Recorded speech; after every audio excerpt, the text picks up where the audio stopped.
Les damos la más cordial bienvenida a esta Jornada Internacional en Salud Mental y Autocuidado. Les agradecemos de manera muy especial al Laboratorio Beatrix por la colaboración en toda la programación y de manera muy especial con el regalo que nos hacen a través de un excelente conferencista que ya es muy querido y admirado en la Huaca, el doctor Mauricio Campos. De igual manera, también gracias a los demás conferencistas, al doctor Gustavo Carpintero, a la doctora Nadia Carmiol y a la doctora Marcela Galeano. Doctora Nadia de Costa Rica, Colombia y México. Entonces, estamos 3 países tratando de cuidar la salud mental de todas las personas que estamos acá y a las que podemos irradiar y proyectar. Es una época, yo sé que a todos nos ha tocado difícil, aunque ya nos estamos acostumbrando un poco, ya después nos vamos a tener que desacostumbrar y volver a acostumbrar a lo otro nuevo que nos viene, y a eso nuevo que nos viene también vienen cosas que pensamos no son muy buenas, hay unas maravillosas, otras no son muy buenas, y para eso tenemos que prepararnos y cuidar la salud mental de todos los cercanos a nosotros y la de nosotros, obviamente. Las dejo en compañía de la señorita Mónica Román de Laboratorio Beatriz, quien va a ser la encargada de colaborarnos en la moderación de esta importante actividad. Muchísimas gracias y muchas gracias a todos, y esperamos que sea de gran provecho esta jornada. Bueno, muy buenas tardes a todos. Primeramente, doña Dora, muchísimas gracias por el espacio y por abrirnos las puertas a Beatriz, en este caso Centroamérica y Caribe, para participar de esta jornada internacional. Como bien indicaba doña Dora, les damos la bienvenida a la Jornada Internacional en Salud Mental y Autocuidado, evento organizado por la Facultad de Psicología de la Universidad Autónoma de Centroamérica y Beatriz Centroamérica y Caribe, en el cual contaremos con profesionales de la salud y psicología, no solamente de Costa Rica, sino también de la región latinoamericana. Nuestro evento se desarrollará hoy y finalizará el día de mañana, donde abordaremos desde una perspectiva 360 la salud mental y el autocuidado.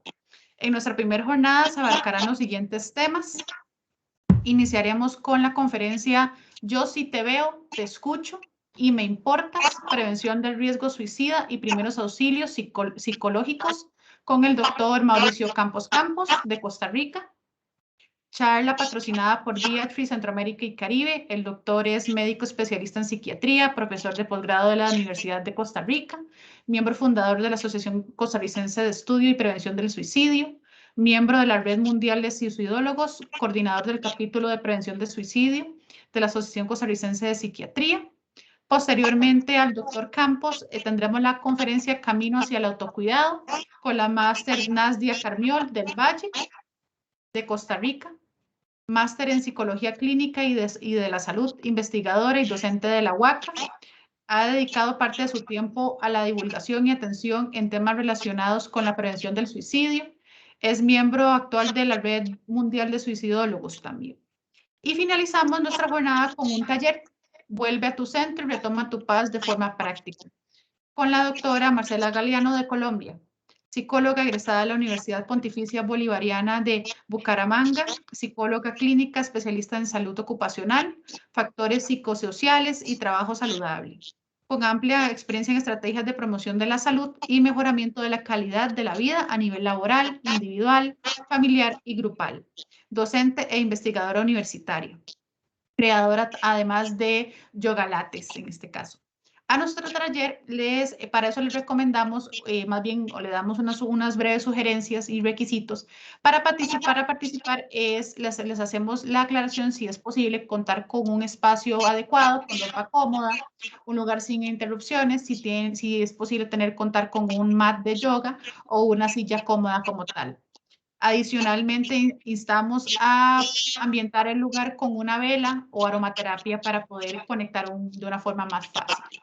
Siendo así, les damos la bienvenida a nuestros ponentes y previo a iniciar las ponencias como tal, les recordamos que tenemos habilitado el chat a través de la plataforma Microsoft Teams, en donde pueden escribir sus consultas e inquietudes. Las mismas serán más que bienvenidas y abarcadas una vez finalice cada una de las ponencias y presentaciones. En este caso, y de parte de Beatriz, las dejo con Hazel Rodríguez, gerente de mercadeo del Sistema Nervioso Central para Beatriz, Centroamérica y Caribe, y la doctora Joyce Ogilbe, gerente médico del portafolio del Sistema Nervioso Central para Beatriz, Centroamérica y Caribe, y con el doctor Campos para que inicie nuestra jornada internacional de salud mental y autocuidado. Muchísimas gracias, bienvenidos y espero que disfruten de este evento. Adelante, Hazel. Muchas gracias, Mónica, y muy buenas tardes a todos los que nos acompañan el día de hoy en esta jornada internacional del autocuidado y la salud mental. Para nosotros es un honor el día de hoy poder participar de este evento en conjunto con la Universidad Autónoma de Centroamérica, una institución que siempre abre las puertas para construir una mejor sociedad. Desde Beatriz, una compañía global dedicada al cuidado de la salud, queremos de alguna forma dar apoyo a todas las personas en el cuidado de su salud mental, dando herramientas para la prevención y sobre todo informar y normalizar un tema que ha sido tabú durante los últimos tiempos. Es por eso que nace Ponele Mente a tu Salud, una campaña de concientización sobre la salud mental y que será presentada por la doctora Joyce Gilbert. Sin embargo, antes de ceder el micrófono a la doctora Gil, no quiero dejar pasar el agradecimiento a doña Dora Celis y a doña Ana Lucía Rojas por la oportunidad y por supuesto a todo el equipo que ha estado detrás de la organización de este evento. De verdad, muchísimas gracias de parte de Beatriz, Centroamérica y Caribe. Joyce, te cedo la palabra. Muchas gracias, Hazel. Definitivamente, como humanidad, va a ser muy difícil que olvidemos el 11 de marzo del 2020, cuando la enfermedad por COVID-19 se declaró pandemia. Desde entonces, hemos sufrido las consecuencias, no solamente en términos de la afectación de la salud física de aquellos que han enfermado, sino que también vivimos en duelo. Un duelo por las pérdidas de millones de vidas humanas, un duelo por el deterioro socioeconómico, por la desconexión social. Y día con día vemos claramente cómo todo esto ha impactado de manera directa la salud mental. De todo esto, nadie se ha salvado. 1 de cada 5 personas que han enfermado con COVID-19 ha enfrentado por primera vez en su vida recibir el diagnóstico de depresión, ansiedad o insomnio. Pero además, las personas que enferman con COVID-19, en comparación a aquellas que presentan alguna otra patología, tienen el doble de probabilidad de sufrir alguno de esos trastornos. 1 de cada 7 de nuestros niños y niñas en todo el mundo han tenido que vivir bajo condiciones de confinamiento durante 9 meses desde que inició la pandemia. A nivel local, a finales del año pasado, en la población costarricense general, más del 60% presentaba alguna sintomatología depresiva. Y ni qué hablar a nivel mundial de aquellos que tenían alguna condición o algún trastorno mental preexistente a la pandemia, que han experimentado lamentablemente una afectación crítica de su salud. Por todas estas razones es que en Beatriz creemos en esta campaña de concientización en materia de salud mental, que en alianza con otros sectores, por ejemplo, en este caso, líderes académicos como lo de la UACA, podemos contribuir a que la información educativa llegue a todos y todas. Pero lo más importante es que se pueda transformar en herramientas que nos permitan proteger y ayudar nuestra salud mental y la de nuestros seres queridos. Dadas estas razones que les acabo de compartir, los quiero invitar a seguir y a participar de todas las actividades que vamos a tener en esta campaña desde este mes de agosto y a lo largo del año, en el que esperamos el mensaje pueda llegar a todos y todas. Y por esa razón es muy importante que ustedes nos apoyen y trabajemos en conjunto difundiendo el mensaje a través de todas las redes sociales y utilizando el hashtag Ponele Mente a tu Salud, para que de esta manera ningún niño, ninguna niña, ningún adulto joven o adulto mayor se nos queda atrás. A continuación, le cedo la palabra al doctor Mauricio Campos para iniciar con su ponencia. Muchas gracias. Muchísimas gracias, Joyce. Agradecer primeramente al Laboratorio Viatrix por el apoyo para poder desarrollar esta actividad en compañía verdaderamente y bajo la dirección de la Universidad de la UACA. Ya la UACA, pues, en otros momentos había desarrollado otros proyectos y otros congresos, otras actividades educativas acerca del suicidio y había tenido, pues, yo la oportunidad de participar y apoyarles.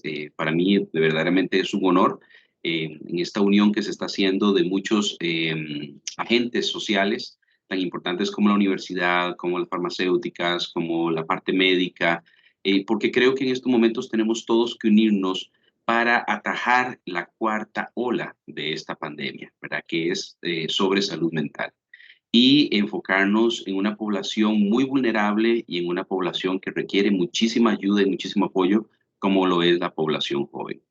Esta charla que vamos a dar el día de hoy va a ir enfocada, ¿verdad?, a dar algunos aspectos básicos, ¿verdad?, muy básicos, pero muy importantes acerca de prevención, de lo importante que es la escucha, el poder ver el mensaje que está detrás de las conductas suicidas y el de cómo actuar de una forma simple pero eficaz ante una persona que puede llegar a nuestro consultorio, llegar a nuestra oficina, ser nuestro amigo, nuestro compañero, nuestro alumno, nuestro profesor, nuestro hijo, cualquier persona que se acerque a nosotros y nos diga que no puede más, que está desesperanzado, que tiene deseos de morir, que tiene deseos de hacerse daño o que ha estado haciéndose daño de alguna forma o exponiéndose a alguna situación de riesgo y que nosotros veamos que puede acabar en una situación de posible suicidio.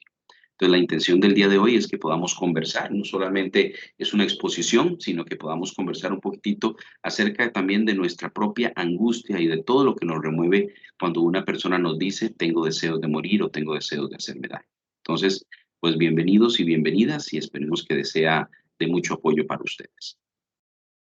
Quisiera que me ayudaran para ver si podemos compartir la charla. Vamos a ver.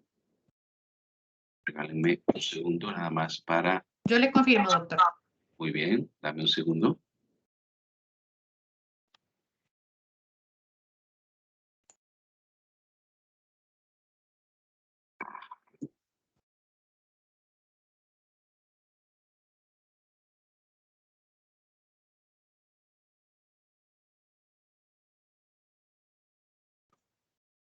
Ya podemos verla, doctor. Muy bien, excelente. Agradecer, como les decía, a Laboratorios Viatrix también por esta maravillosa campaña en dirección a la vida, ponerle mente a tu salud, la cual está tratando de movilizarnos a todos hacia concientizarnos sobre la importancia de la salud mental en nuestra vida. Y bueno, el tema que quería tratar el día de hoy es este. Yo sí te veo, te escucho y me importas. Prevención de riesgo suicida en el contexto universitario. Y vamos a hablar algunos aspectos muy básicos de la atención psicológica en crisis o lo que puede pasarnos a cada uno de nosotros es de tener alguna persona con alguna situación en riesgo y qué podemos preguntar, qué podemos decir, cuáles son las recomendaciones para poder abordarlo de forma eficaz desde cualquiera de nuestros roles, ¿verdad? No estamos hablando solamente como médicos, psicólogos, profesionales en salud, sino lo que podemos hacer, ¿verdad? Esperemos que esto llegue a personal universitario, a profesores, a directores y obviamente a las principales personas que pueden detectar a veces mucho riesgo suicida, que es los mismos compañeros, ¿verdad? Porque en actividades o en charlas que hemos dado a veces en colegios, en universidades, sabemos y somos conscientes de que en muchas ocasiones la primera persona que se da cuenta de que una persona está mal es la persona que está sentado a su lado, en este caso un compañero o un amigo. ¿Okay? Entonces, hablemos del mensaje. Esta imagen que ven acá es una chica que se llama Sky. Me imagino que algunos de ustedes la han visto en una serie muy interesante que salió hace algunos años que se llama 13 razones por qué.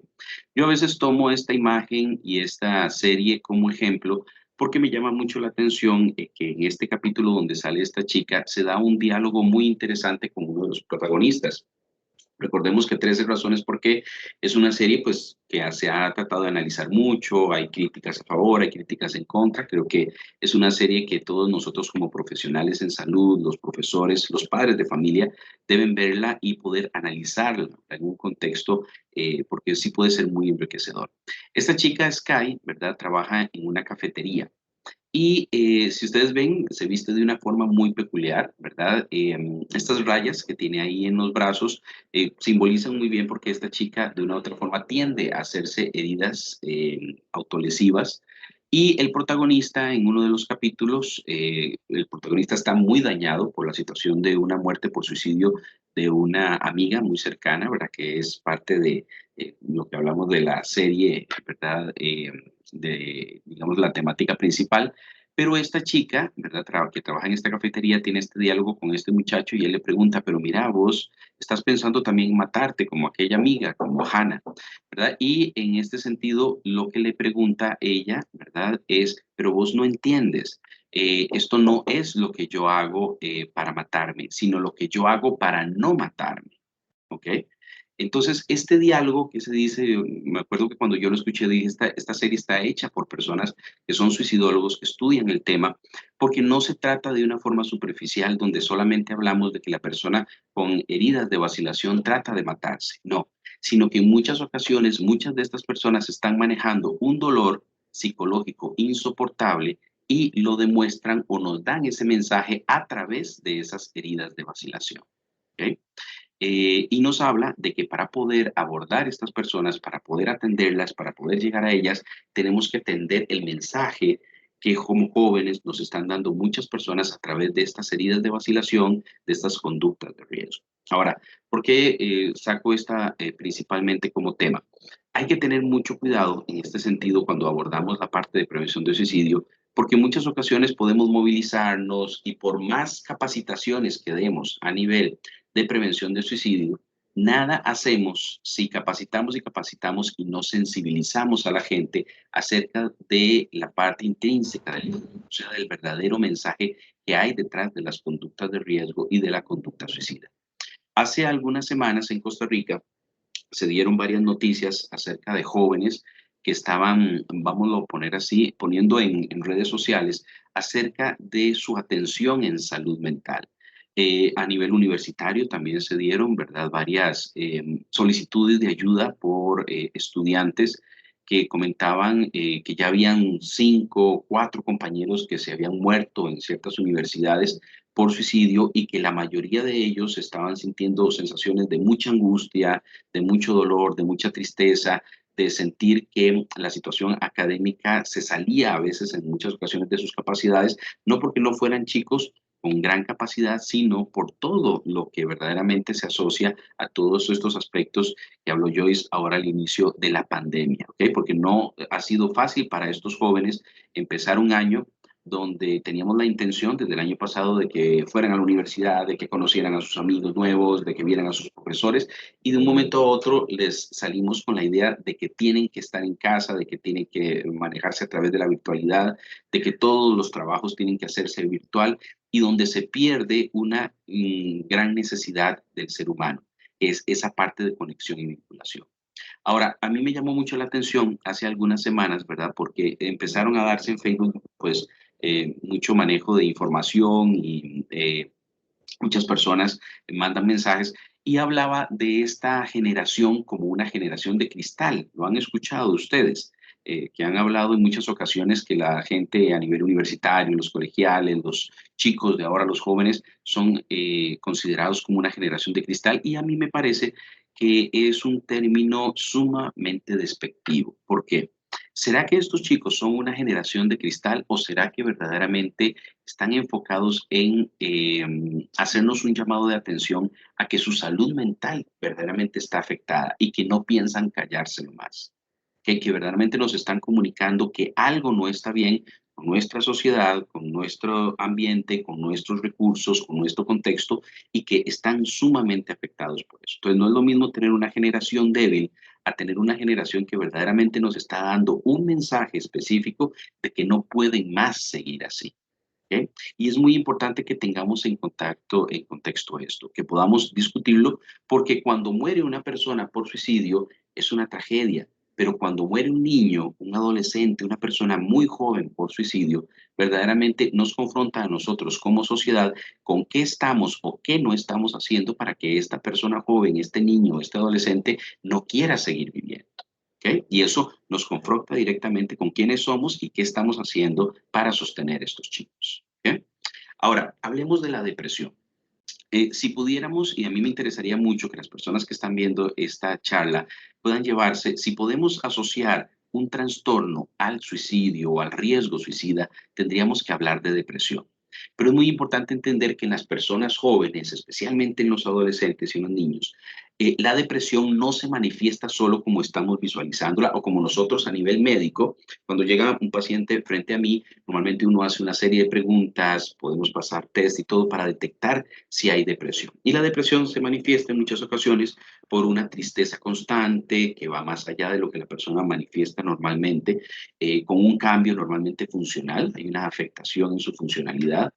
Normalmente también las personas nos indican que tienen llanto fácil, sensación de mucha tristeza durante el día, durante casi todo el día y casi todos los días, alteraciones a nivel de su sueño, alteraciones a nivel de su alimentación, a nivel de su libido, o sea, la parte sexual, sensaciones de culpa, sensaciones de que no están pudiendo hacer su trabajo, que antes lo que le gustaba ya no le está gustando como antes, como ir al cine, hacer deporte, salir con personas, todas esas cosas empiezan a disminuir con respecto a la energía que tenía esta persona para hacer estos aspectos antes. Pero lo que pasa con adolescentes y niños es que en muchas ocasiones no se nos manifiesta la persona diciendo estoy deprimida, estoy triste, sino que nos lo dan a través de ciertos mensajes que podemos llamar equivalentes depresivos. Por ejemplo, cuando a nivel de los jóvenes, especialmente a nivel de colegio, empiezan a haber escapes de colegio, escapes de casa, conflictos y peleas, ¿verdad? Digamos, con otros compañeros, irse a golpes, agresiones, bullying, situaciones de promiscuidad sexual, o sea, de una gran cantidad de parejas sexuales, lo cual conlleva un gran riesgo de enfermedades de transmisión sexual o un embarazo adolescente.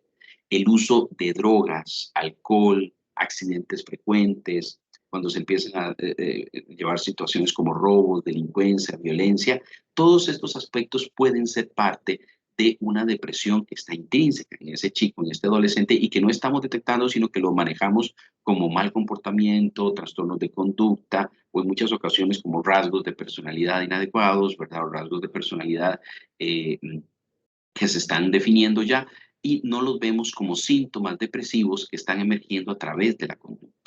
En muchas ocasiones les decimos a los papás que es muy importante tener en cuenta las fallas académicas y laborales de los chicos, porque cuando un chico viene bien, un joven, ¿verdad? Viene bien académicamente, en un momento hay un bajonazo fuerte, podemos estar ante un cuadro importante a nivel de depresión. Los trastornos alimenticios, que cada vez estamos viendo más, anorexia, bulimia, tendencia a los atracones, es muy importante. El descuido de la propia salud, podemos ver en muchas ocasiones muchos jóvenes que van dejando de lado su salud y en estos momentos a nivel de pandemia, lo que es la obesidad que también se está disparando, la situación de ausencia de ejercicio. Vemos muchos chicos que están muy involucrados a veces con la parte académica, pero metidos en su casa casi sin salir, sin tener vinculación con otros, sin tener vinculación con la parte de arte o con vinculación con la parte de naturaleza. Y eso nos va muchas veces dando muchas señales de que un chico puede estar también deprimido. Y en estos momentos, por ejemplo, imagínense a nivel de colegio, universidad, ¿cómo podemos pedirles a los chicos que no estén en contacto tanto con Internet si verdaderamente todas sus situaciones académicas tienen que ver con el Internet? Entonces, algo que estábamos tratando de manejar anteriormente se ha convertido en la única vía en que el joven puede tener para contactarse con la universidad o contactarse con otros compañeros o amigos. ¿Okay? Entonces, verdaderamente estamos en una situación donde posiblemente la pandemia está llevando o es un gran caldo de cultivo para una serie de equivalentes depresivos. Pero la pregunta es si nosotros como adultos, si los profesores, si los médicos, si los directores de universidades están viendo a qué nivel está pudiendo llegar la depresión dentro de estos chicos. y cómo y cuáles son las señales. En esta serie muy interesante, como les decía, de 13 razones por qué, me llama mucho la atención de que los papás de estos chicos no están sabiendo, se dan cuenta de la situación de la muerte por suicidio de una de las compañeras de los amigos, ¿ok? Pero de una u otra forma no se dan cuenta de cuántos de estos chicos tienen toda esta serie de conductas, de equivalentes depresivos que nos hablan que los demás amigos de Hannah Baker, que es esta chica que se suicida en 13 razones por qué, están tan o más afectados que ella. Lo que pasa es que no nos lo, digamos, el mensaje no se da a través de un intento de autoeliminación o un suicidio, sino que se da a través de todos estos equivalentes depresivos y que lo que me llama mucho la atención de la película, verdad es que nos indica, de la serie, es que nos indica que no sabemos lo que está pasando en el mundo interno de estos chicos. Y en muchas ocasiones sus mismos padres de familia tampoco lo saben. Por eso estamos viviendo no solamente una epidemia de depresión y de riesgo suicida, sino que es una epidemia de soledad en muchas ocasiones. Ahora, ¿cuáles son los síntomas y signos más frecuentes que hay en estos chicos con depresión? Primero, irritabilidad, ira, hostilidad. Recordemos que la depresión en adolescentes no se evidencia normalmente con aspectos, o no se evidencia con gran frecuencia con solo depresión, sino con irritabilidad. Entonces nos vienen los padres de familia diciendo es que mi hijo está tirando cosas, golpea puertas, viene muy enojado, pero cuando lo vemos relacionándose con sus amigos, todo eso cambia, ¿verdad? Entonces a mí me confunde mucho. Y en muchas ocasiones tenemos que comentarle a los padres de familia, ¿verdad? Que esto es una conducta muy normal en depresión, que no se manifiesta simplemente con una tristeza que se mantiene o constante, sino que en muchas ocasiones es con arranques de ira y hostilidad. La tristeza y la desesperanza van de la mano. La desesperanza es esa sensación que la persona tiene de que las cosas nunca van a cambiar. Muchas ocasiones cuando empezamos a trabajar con la familia, los chicos mismos nos dicen, doctor, ¿para qué va a hablar con mi familia? ¿Para qué va a hablar con ellos? Si ya yo he hablado de todas formas y no han entendido. En muchas ocasiones, bueno, tenemos que trabajar a nivel familiar para tener otras vías de comunicación porque las otras ya se han agotado o los chicos sienten que ya se han agotado. Llanto frecuente, aislamiento de amigos y familiares, que es muy importante y en estos momentos donde se nos está pidiendo por salud aislarnos de los demás, entonces ¿cuántos chicos están en sus casas aislados a propósito de cuidar su salud física, pero con gran factura hacia su salud mental? La pérdida de interés en actividades, o sea, cuando una persona deja de hacer las cosas que le gustaba. Tenemos chicos que antes hacían deporte, que iban al cine, que iban a aspectos de arte, que tenían sus grupos juveniles, música, etcétera, y que de una u otra forma todo esto ha ido disminuyendo precisamente por la situación de pandemia, pero al mismo tiempo también porque puede haber una depresión de fondo, cambios en hábitos de alimentación y sueño, inquietud y agitación y no saber controlar la ansiedad va de la mano. Creo que los compañeros que hacen clínica, acá, ¿verdad? Tanto los psicólogos clínicos, nosotros como médicos, hemos podido ver una pandemia de trastornos de ansiedad también que se ha aumentado mucho, con crisis de pánico, fobias, hasta la misma agorafobia que, digamos, que tiene que ver con esta dificultad para poder salir a espacios abiertos o estar en un lugar donde no puedes irte fácilmente. Entonces, todos estos aspectos de ansiedad nos están hablando de una gran afectación de la salud mental de las personas. Y en muchas ocasiones también hay sentimientos de inutilidad, de culpa, y la culpa también puede llevar a muchas personas, además del enojo, del malestar y la depresión, a tener sensaciones muy fuertes de deseos de morir y deseos de hacerse daño. Entonces es muy importante tener en cuenta todos estos síntomas y en muchas ocasiones poder preguntarlos, ¿verdad? Es muy interesante cuando las universidades o los centros educativos escuchan y no son empresas o son instituciones sordas, ¿verdad? Sino que logran escuchar todos estos síntomas que los adolescentes o los jóvenes nos están indicando. Entonces creo que es muy importante entender todas estas circunstancias que han pasado en semanas anteriores en Costa Rica, no como una sintomatología de que los jóvenes son débiles, sino como una sintomatología o un mensaje de que ellos están pidiendo un SOS, pidiendo ayuda y algo no estamos pudiendo escuchar. Ahora, ¿cuál sería la solución que proponemos? La escucha activa. Y esto es muy importante, no solamente a nivel de las personas, a nivel de los profesionales, sino también a nivel de las instituciones. ¿Okay? Y por ende, esta charla se llama Yo te veo, yo te escucho y me importas. ¿Por qué? Porque estos 3 puntos son importantes y al final los vamos a tocar ya más directamente.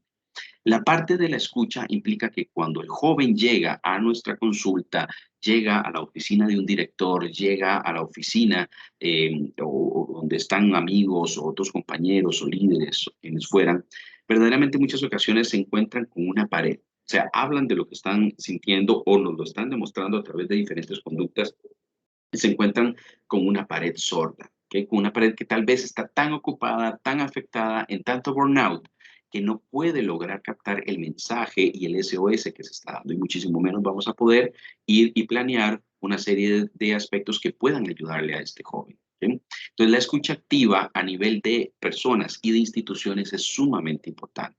Mi pregunta hacia ustedes es, como universidad, como profesionales, como empresa, es su empresa escucha lo que las personas están diciendo, tanto con sus conductas, con sus comentarios. En muchas ocasiones tenemos instituciones que son sordas a lo que está pasando y ni siquiera preguntan, ¿verdad? Porque en muchas ocasiones un muy buen hábito es preguntar, bueno, ¿cómo están?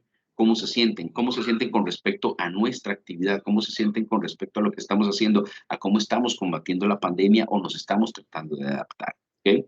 Y decir, ah, no, ustedes nos están diciendo, entonces eso es que son débiles, ustedes están llamando la atención, entonces esos que son débiles es precisamente lo que como sociedad en muchas ocasiones me parece que hemos hecho con los jóvenes y que de una u otra forma ellos nos están diciendo no estamos dispuestos a esperar más y exigimos una buena atención en también nuestra salud mental.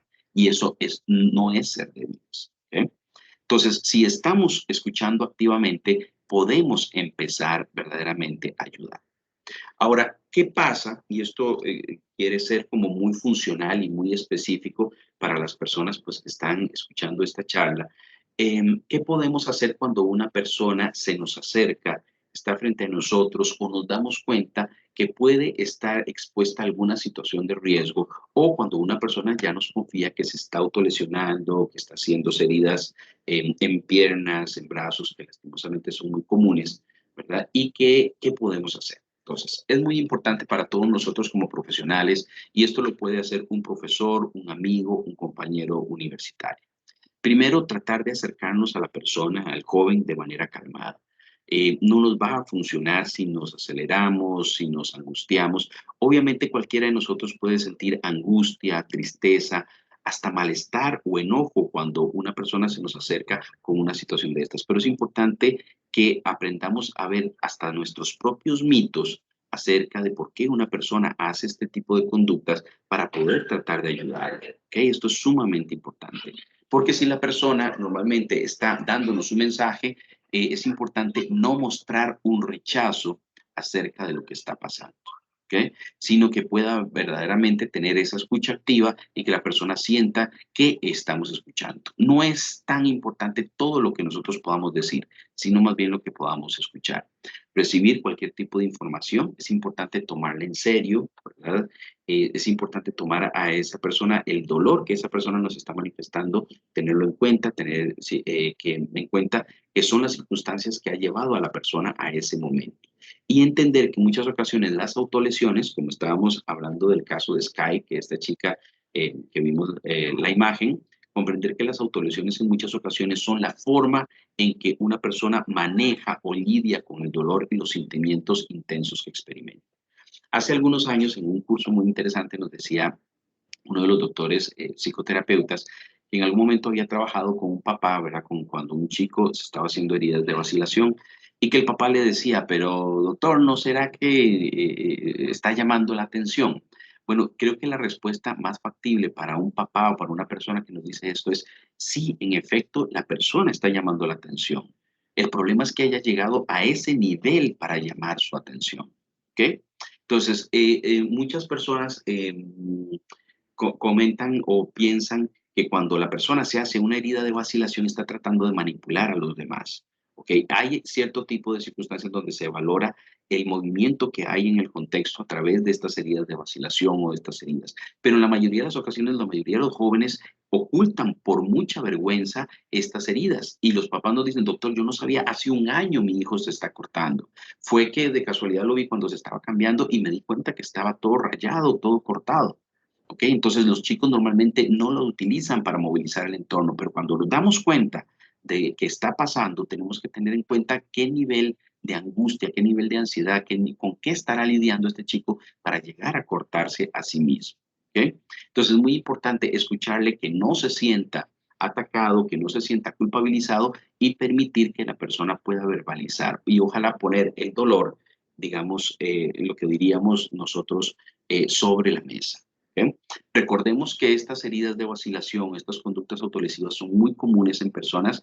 No precisamente podamos decir que todas las personas que lo están haciendo hayan tenido alguna situación traumática o de abuso, pero en muchas ocasiones hay vivencias traumáticas o de abuso que se manifiestan posteriormente con conductas autolesivas. ¿Okay? Entonces es muy importante entender, y en muchas ocasiones cuando llega un paciente con este tipo de circunstancias y empezamos a trabajar con él, más adelante nos vamos dando cuenta de los intensos sentimientos de angustia, de culpa, de vergüenza, de dolor que se están manifestando y que en muchas ocasiones esconden situaciones traumáticas muy fuertes. Entonces es muy importante tener en cuenta que estas circunstancias pasan, que estos aspectos pasan, pero que es posible ayudar a estas personas a través de entender este mensaje.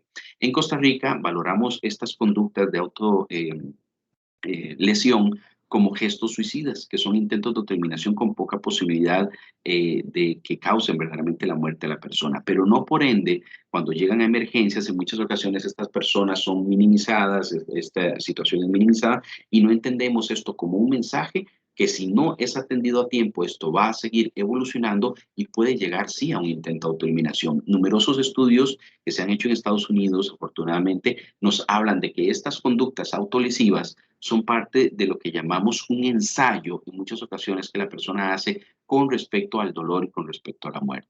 ¿Okay? Y sí se ha visto una gran cantidad de personas que hacen gestos suicidas o heridas de vacilación que a futuro, lastimosamente, ya hacen intentos de autoeliminación más severos o terminan con suicidio. Entonces es muy importante tomar en cuenta estos gestos suicidas o heridas de vacilación. ¿Okay? Ahora, ¿qué pasa si un compañero alumno, ¿verdad?, viene y nos dice, bueno, tengo deseos de morirme, tengo deseos de hacerme daño? Es muy importante fomentar la comunicación y la búsqueda de ayuda. Estos casos no es aconsejable manejarlos solos. En muchas ocasiones, cuando trabajamos con adolescentes o cuando trabajamos con jóvenes o personas en general a nivel de los trabajos, lo primero que les decimos es no se dejen el paciente con riesgo suicida ustedes solos. Pensémoslo así, hasta nosotros como profesionales sabemos que el paciente con riesgo suicida es como un carbón ardiendo, no lo puede manejar una sola persona, sino que tenemos que trabajarlo entre la familia, entre el psicólogo, entre el psiquiatra, entre el enfermero, o sea, entre varias personas que estamos como una red de apoyo.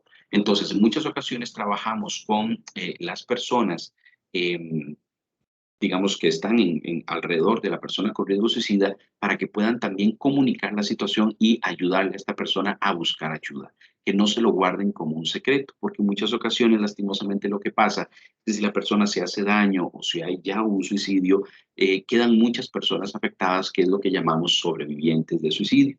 La persona sobreviviente de suicidio es aquella persona que queda muy afectada por el duelo, por la muerte de suicidio de una persona cercana, de una persona querida, ¿verdad? Un amigo, una novia, un hermano, un compañero. ¿Okay?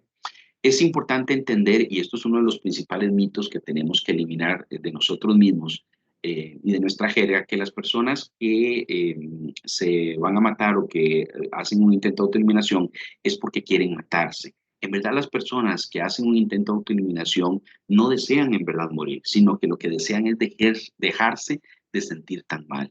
Y en muchas ocasiones hay esta desesperanza, esta desesperación también, que la persona nos habla de un dolor psicológico insoportable. ¿Okay?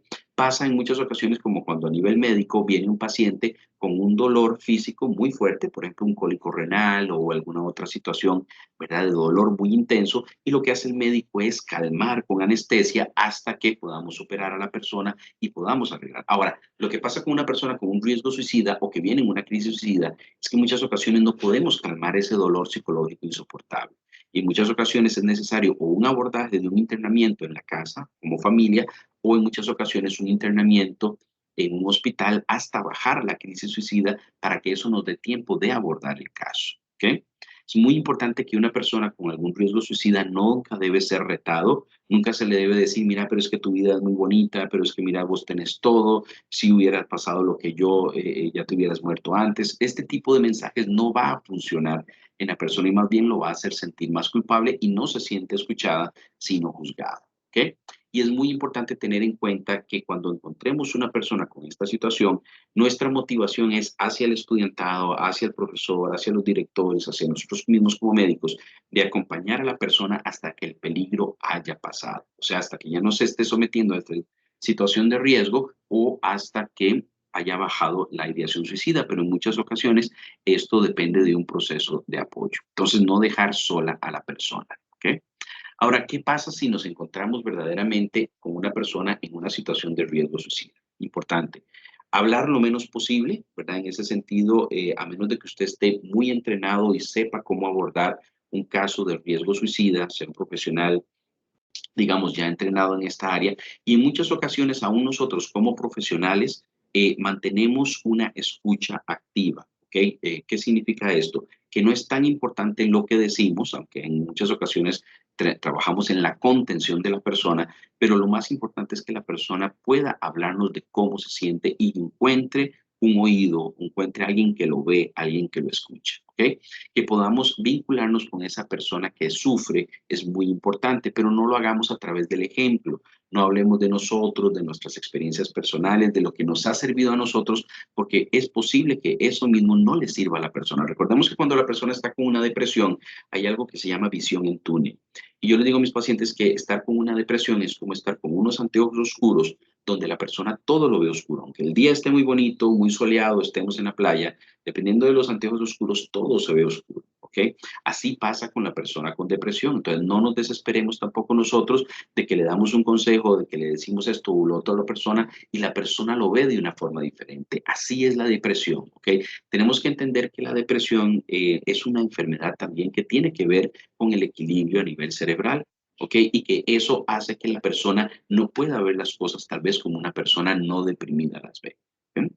Es importante hacer sentir a la persona que nos importa. Por eso los 3 pasos que hemos hablado de la charla es te veo, te escucho y me importas. ¿Ok? Me importa lo que te está pasando, no lo estoy minimizando, no te estoy guardando el secreto porque no es simplemente como si no estuviera pasando, sino que esto que me estás diciendo me importa en verdad y voy a acompañarte a buscar ayuda.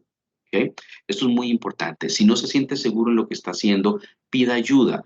¿A quiénes de nosotros nos da angustia el tratar a un paciente con riesgo suicida? A mí me sigue dando angustia. A cualquiera de los compañeros psicólogos que están acá también con nosotros les podría decir que cuando entendemos o atendemos un paciente que nos dice quiero matarme, no puedo seguir más, tengo muchas ideas de hacerme daño, nos da angustia, ¿ok? De una u otra forma. Pero es una angustia que tenemos que aprender a manejar y que de una u otra forma la intención es poder trabajar en conjunto. Por eso, la recomendación que le damos a las personas cuando detecten un paciente con un riesgo suicida es que traten de buscar un profesional idóneo para apoyarle y ojalá que ese profesional pueda trabajar en equipo, ¿ok? ¿Por qué?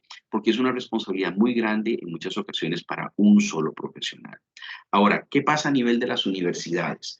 Una recomendación que le damos, me recuerdo hace algunos años que tuve la experiencia de ir a una universidad pública a dar unas charlas sobre prevención de riesgo suicida y me llamó mucho la atención porque el abordaje que estaban dando los psicólogos, el trabajador social, los profesores, era tal que yo veía una red de apoyo tan grande para las personas jóvenes, ¿verdad? Que en muchas ocasiones yo sentí que ellos podían estar actuando tan bien como una clínica de atención. ¿Okay? Ese trabajo en equipo hacía que muchos de los jóvenes pudieran ingresar con una situación de riesgo, ser abordadas, ser atendidas a nivel de familia, que se tomara en cuenta también su situación institucional, su situación a nivel de educación, pero que verdaderamente al joven se le diera un acompañamiento que lo sacara adelante. Y por eso también estaban interesados en capacitarse más. Y fue muy interesante ver lo que se puede hacer a nivel de una universidad que escucha, una universidad donde verdaderamente el estudiante le importa mucho esta universidad y que se capacita para poder trabajar este tipo de circunstancias. Recordemos que nuestra función, y yo lo pienso así a nivel universitario, no es que el chico salga con un título, sino que es que el chico salga con un título muy bien capacitado y con una buena salud mental, porque de nada nos vale que nuestro adolescente o nuestro joven, cuando salga a los 25, 26, 27 años, salga de nuestra universidad con un gran título, pero totalmente estresado, con una salud mental muy precaria, ¿verdad? Y no sabiendo autocuidarse, ¿ok? Y esto es en muchas ocasiones lo que nos está queriendo decir los jóvenes, me parece, con todos estos mensajes que nos han estado mandando.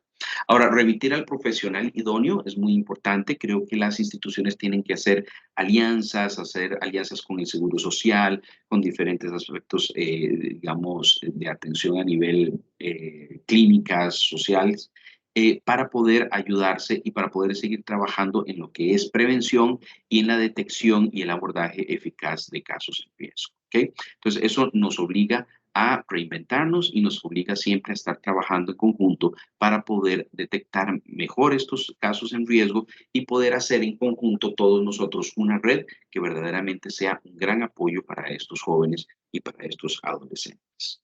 ¿Okay?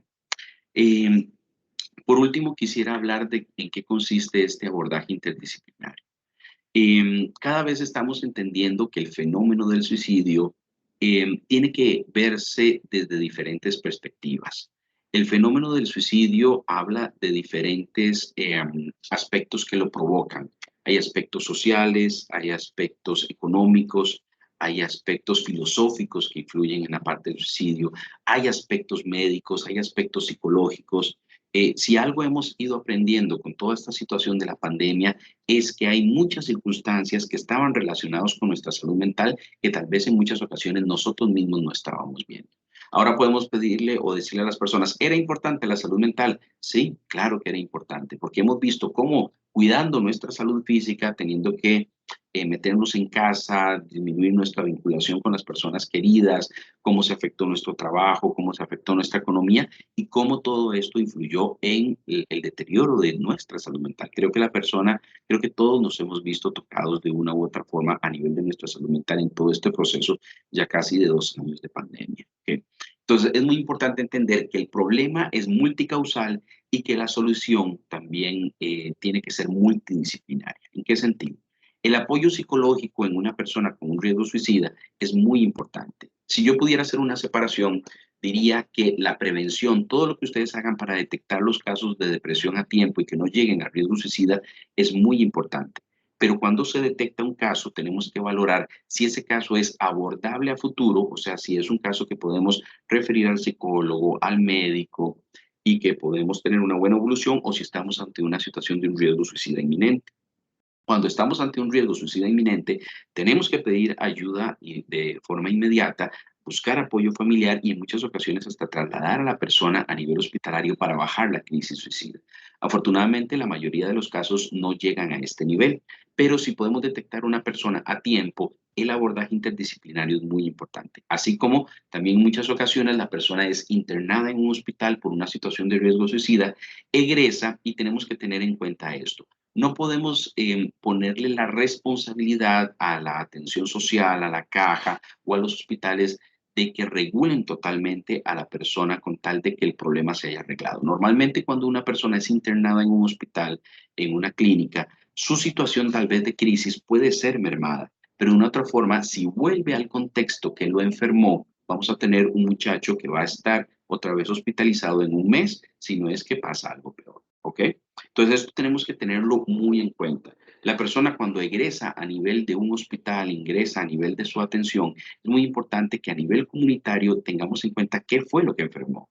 Por ejemplo, una situación de un adolescente que esté viviendo bullying, por mejor que sea el tratamiento o el apoyo psicológico, si lo ingresamos exactamente al mismo lugar donde ha estado siendo agredido todo este semestre, vamos a tener un chico que su enfermedad va a seguir evolucionando y nos va a dar otro intento de autoeliminación o alguna situación diferente.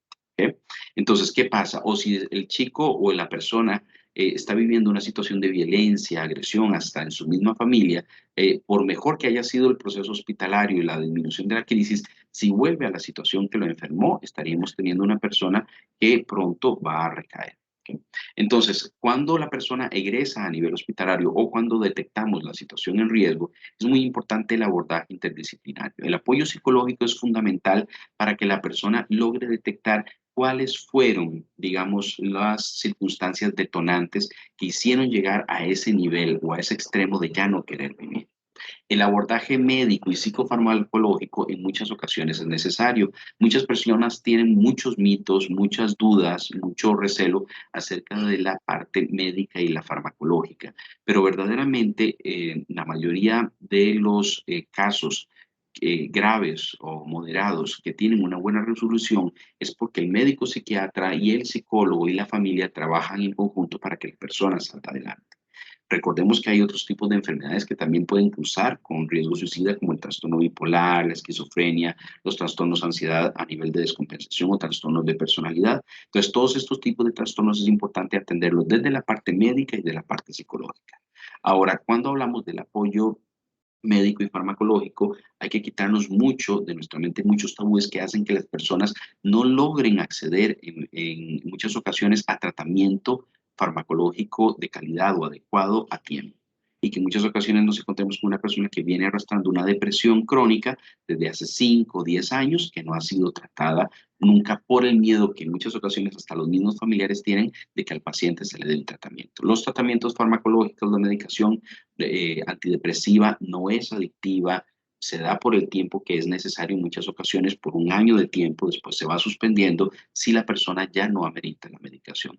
Entonces es muy importante contar con el control médico y en conjunto con una buena psicoterapia para trabajar los aspectos subyacentes a la situación depresiva o hacia el riesgo suicida. En este sentido, los mejores resultados que siempre hemos tenido, ¿verdad?, a nivel de consultorio y en el trabajo que hacemos con los psicólogos es cuando contamos con el apoyo familiar. Cuando verdaderamente hay un cambio en la familia, yo siempre digo que la familia es como un sistema, ¿verdad? Y que es como un relojito suizo que cuando le damos vueltas hay un montón de tuerquitas interactuando. Que cuando una troquita se traba, traba a las demás, pero cuando una se mueve, empieza a mover las demás. Y esto es muy importante porque el apoyo familiar, cuando hay una familia que tal vez no escuchaba anteriormente, pero que ahora sí escucha, podemos empezar a ver una movilización en el paciente. Y recordemos que nuestro objetivo va a ser atender la crisis, ojalá prevenirla, si es posible, ¿verdad? Si ustedes lo pueden hacer a través de las universidades, de las capacitaciones, de la atención a tiempo. Pero cuando se da la crisis es atenderla eficazmente, superarla y que el paciente vuelva a la funcionalidad, que ese chico pueda seguir estudiando, que ese universitario saque su carrera, que continúe, que llegue a ser un gran aporte a la sociedad y que, vamos a ponerlo en estas palabras, que su vida no corra riesgo, que no lleguemos a esta situación tan difícil como lo es un suicidio consumado que afecta a toda la familia y afecta a todas las personas con las que esa persona tuvo también o ha tenido contacto. Y la clave con todo esto, para ir cerrando, es escuchar el problema de fondo. Recordemos que nunca es fácil. En muchas ocasiones podemos decir, esta persona tiene esto o esto. Nunca es así de fácil. Normalmente solo a través de una escucha importante que se da a través del proceso psicoterapéutico, donde llegamos a encontrar el problema subyacente que está relacionado en muchas ocasiones con la parte vincular. ¿Okay? Ahora, ya para terminar, y poder pues dar un espacio para que nos podamos comunicar o podamos conversar. Estas son las 3 claves de la prevención que hoy quisimos dar, ¿verdad? Los principales aspectos en un abordaje preventivo y en crisis es te escucho y te veo, veo el problema, veo el mensaje que me estás dando, me importa y vamos los dos hacia la acción, hacia un plan estructurado para ayudarte. Entonces, mi recomendación para universidades, para los directores, para los profesores que nos están viendo, para los demás estudiantes, para nosotros como profesionales en salud mental, es que sigamos viendo y escuchando el mensaje, que verdaderamente hagamos que esa persona que está ahí frente a nosotros sienta que nos importa y que en conjunto con esa persona, porque no podemos hacer nada solo, sino que es parte de la decisión de esa persona dejarse ayudar, entonces encontremos un plan y que lo desarrollemos para que esa persona esté mejor. Juntos podemos hacerlo y quiero darles esta última recomendación, ¿verdad?, a los jóvenes que nos están viendo. Joven Salud es una plataforma muy interesante a nivel virtual para jóvenes entre 10 y 24 años. Pueden registrarse en www.jovensalud.org jovensalud.net, ¿verdad? De Team Smart International. Ahí hay varios profesionales atentos a cualquier duda, a cualquier situación. Hacen talleres muy interesantes, actividades virtuales, donde las personas entre estas edades, entre 10 y 24 años, pueden buscar apoyo y tener respuestas muy rápidas de profesionales capacitados en todo este ámbito. Y por último, pues agradeciendo mucho al Colegio de Psicólogos, que verdaderamente ha luchado mucho por la parte de prevención de suicidio a través de las líneas de atención psicológica, que han apoyado grandemente en toda esta pandemia, estos teléfonos, ¿verdad? La línea Aquí Estoy del Colegio de Psicólogos, y donde personas con algún tipo de riesgo suicida o aspectos que requieren un apoyo psicológico inmediato pueden encontrar una respuesta a través de estas líneas telefónicas. Entonces, de mi parte, más que todo, agradecerles, como les decía, a Beatriz y a la Universidad Arahuaca por el apoyo y poder conversar acerca de una temática tan importante. Y me despido más que todo con este mensaje: la lucha para prevenir el suicidio empieza rompiendo el silencio. Precisamente es lo que hemos hecho hoy a través de esta charla y esta actividad, que podamos romper el silencio acerca de los miedos que nos da el pedir ayuda, de los miedos que nos da el hacer autocuidado, y empezar a hablar sobre salud mental, porque verdaderamente no hay salud efectiva sin salud mental. Muchísimas gracias por su atención. Muchísimas gracias al doctor Campos por su excelente presentación. En este caso, abro el micrófono para que por favor puedan plantear sus consultas, comentarios, pueden levantar la mano o directamente hablar. Doña Dora, creo que no sé si usted tiene algún comentario para acotar. Adelante.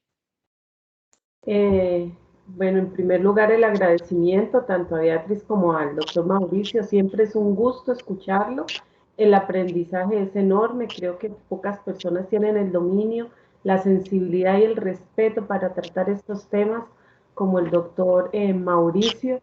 Nos alegra muchísimo que nos pueda acompañar, y efectivamente hay mucho temor a hablar, empezando que este flagelo lo podemos ir venciendo o ir enfrentándolo justamente perdiendo el miedo a hablar. Hay muchos paradigmas, como nombraba el doctor, equivocados, que nos hacen tenerle miedo a hablar de ese tema.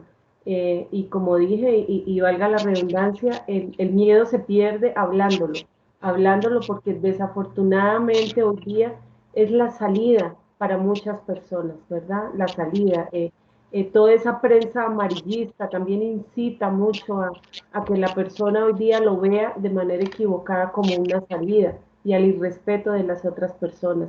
Me llamó mucho la atención que dice, es que está llamando la atención. Mucha gente minimiza, incluso muchos profesionales minimizan. Pues qué grave y qué triste que tengan que llamar la atención de esa manera, ¿verdad? Entonces, bueno, muchísimas gracias, y espero que el público asistente haga diversas preguntas. Muchas gracias, Don. Muchas gracias, Mónica. Muchas gracias, Dora.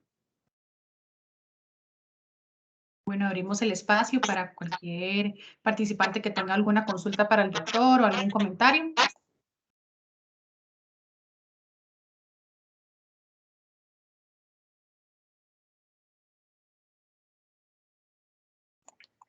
Adelante, por favor. Hola, buenas tardes. Un saludo, doctor. Un placer escucharlo, como siempre. Concuerdo con doña Dora. Siempre es un placer escucharlo porque usted transmite muchísima información súper importante para nosotros, ¿verdad? Que trabajamos en el tema de la prevención. En realidad, lejos de una consulta, es más que todo un comentario que me pareció muy importante, doctor, que usted está trabajando con esta serie de las 13 razones. ¿Esto por qué motivo? Porque en muchas ocasiones en los espacios que hemos tenido de contacto con la gente en la comunidad, ¿verdad? U otras instituciones, uno ha sentido que las personas vienen como a ponerle una X muy grande a la serie por el tema que trabaja. Pero yo creo que lejos de ponerle la X, creo que es muy importante generar esos espacios donde se pueda ver, analizar, que los mismos papás puedan observar un poco cómo en muchas ocasiones los adolescentes tienen ese tipo de riesgos que la serie ilustra, ¿verdad? Y súper importante lo que usted hablaba de cómo muchas veces se maneja el dolor, ¿verdad? Con la imagen que se ilustró. Entonces, más que todo era como ese comentario de que en muchas ocasiones existen estos recursos y que a veces les seguimos poniendo mucha resistencia, y no vemos vemos quizá lo positivo que pueda hacer para que a nivel lúdico, ¿verdad? O quizás, digamos, didáctico, se puedan tener estos espacios, como usted lo acaba de ilustrar, para poder realmente sensibilizar y hacer ese llamado a la prevención que tanto nos urge, porque en realidad esto que usted ilustró en la fotografía es la realidad de muchos jóvenes de hoy día, ¿verdad? Y desde muchos de nuestros salones de clase, de colegios, ¿verdad? Inclusive a veces tristemente de escuelas. Era ese mi comentario. Muchas gracias. Muchas gracias, Catalina, de veras por tu comentario, porque creo que es muy, muy acertado.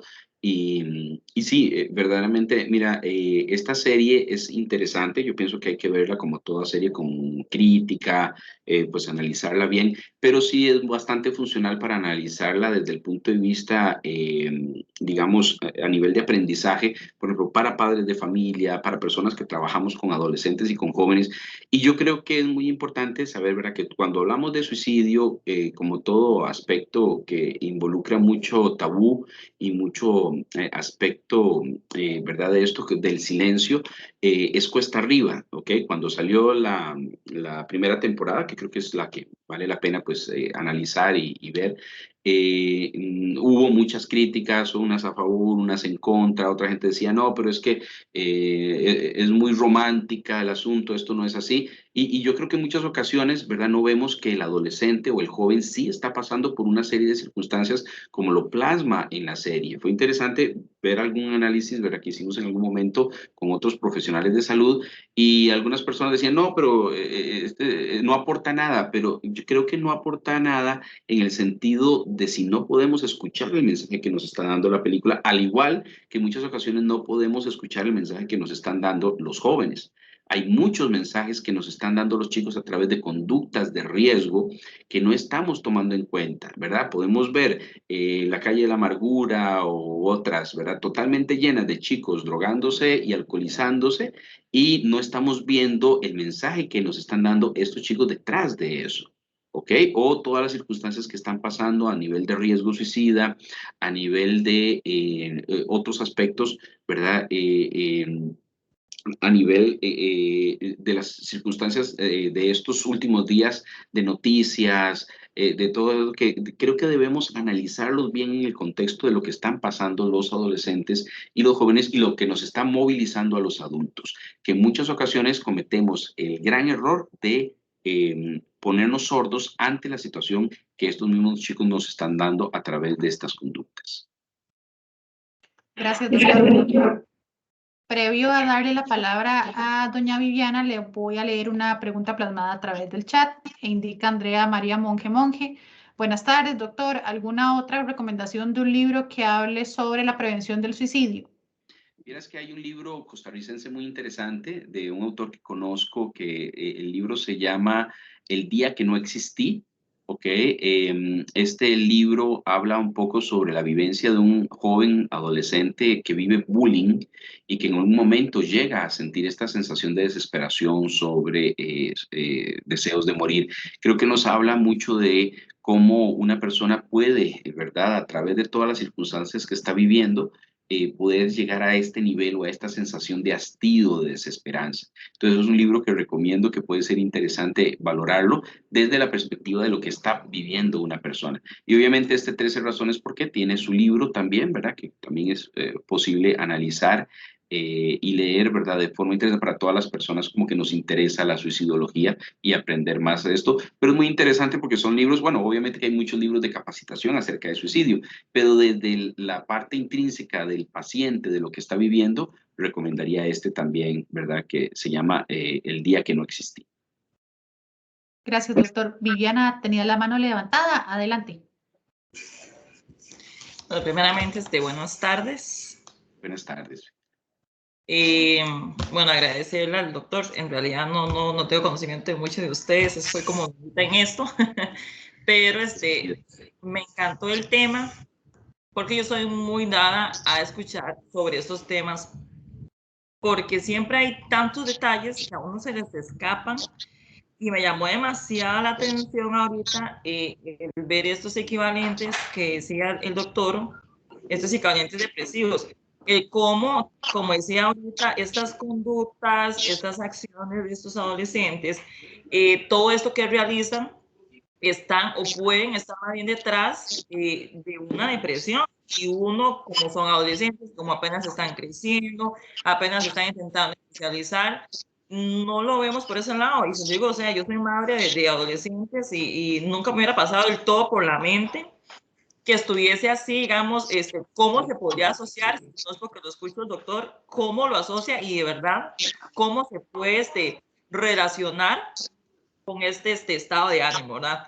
Y con respecto a esta película, 13 razones por qué, también me hubiera quedado súper corta en asociarlo con esta situación de depresión, porque bueno, cuando yo hice el análisis, lo vengo a hacer por cómo, digamos, ciertos aspectos que se ven en los adolescentes relacionados con los cursos que estábamos llevando en ese momento en la universidad, pero muy lejos de verlo desde esta otra perspectiva. Eso me hace que en el análisis, con respecto a lo que la profesora nos había explicado, lo que teníamos que hacer, pues venimos y desarrollamos un análisis con cada uno de estos puntos, pero nunca, o sea, no se me hubiera ocurrido también asociarlo cuando vemos los estados de depresión o todo lo que tiene con esta manera, estos sentidos de trastornos. Entonces, muchísimas gracias. Qué interesante, ¿verdad?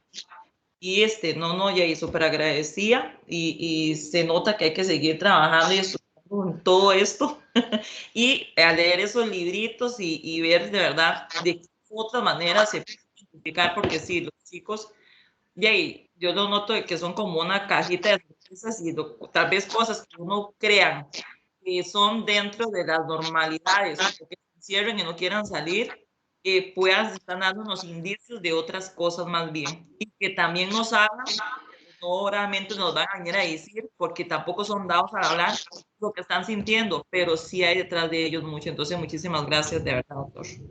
Con mucho gusto, Viviana, muchas gracias por su comentario. Creo que es muy importante desde la perspectiva que lo ve Viviana, ¿verdad? Porque se ve que ha estudiado, digamos, la temática, pero que también es mamá, ¿verdad? Entonces, desde las dos perspectivas, pues nunca terminamos de estudiar, ni como médicos, psicólogos, ¿verdad? Ni como papás, jamás, ¿verdad?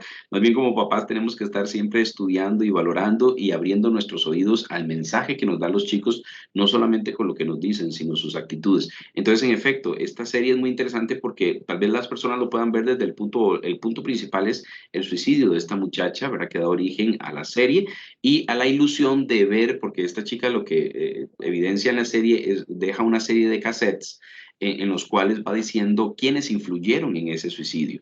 Pero vamos viendo que estas personas que influyeron en ese suicidio, esos amigos que la rodeaban, están tan o más afectados que ella, nada más que no llegan al suicidio, pero llegan a diferentes conductas que son estos equivalentes depresivos que los estoy comentando y que nos habla de que estos chicos estaban tan mal como ella, ¿verdad? Nada más que ella llega a suicidarse y es en el momento donde hace un boom a nivel de la institución. Un punto importante que tal vez no logramos tocar mucho, Viviana, es que la institución en esta 13 razones por qué se cierra, ¿verdad? Y ellos nada más se dedican a defenderse de la situación del suicidio de esta chica, pero no empiezan a ver que hay otro montón de chicos en riesgo y bueno, la temática es muy interesante cuando vemos que empiezan a estallar también ellos también. Entonces,